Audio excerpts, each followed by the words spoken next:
দেখুন, ইউনিস যে নিষ্ক্রিয় সেই বিষয়ে তো কারো কোনো কনফিউশন নেই, কিন্তু শুধু বিবৃতি দিলে কাজ কিভাবে হবে?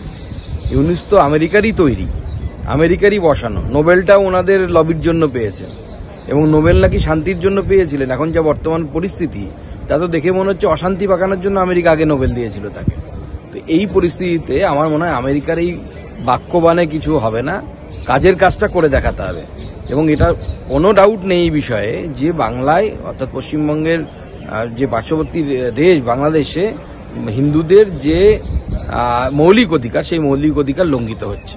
দেখুন, বাংলার কোনো নাগরিক যদি কোথাও আক্রান্ত হয়, সেটা কোনোভাবে মেনে নেওয়া যায় না। কিন্তু কেন এটা হচ্ছে সেটা বুঝতে হবে ঈশা খান বাবুকে। যবে থেকে ঘিয়ে ভেজাল দেওয়া শুরু হয়েছে তবে থেকে খাঁটি ঘি শব্দটি এসেছে।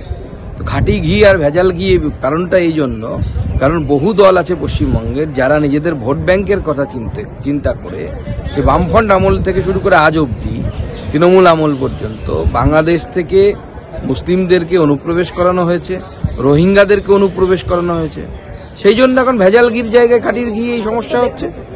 যদি এই দলগুলো রোহিঙ্গাদের অনুপ্রবেশের যদি তারা সমালোচনা করতেন সময় মতো, তাহলে তো আজকে এই সমস্যায় পড়তে হতো না পশ্চিমবঙ্গবাসীকে। আমাদের ভিডিও ভালো লাগলে লাইক এবং শেয়ার করুন। কমেন্ট সেকশনে গিয়ে জানান আপনাদের মতামত। আরও ভিডিও পেতে আমাদের চ্যানেল সাবস্ক্রাইব করুন এবং প্রতি মুহূর্তে খবরের আপডেট পেতে প্রেস করুন বেল আইকন।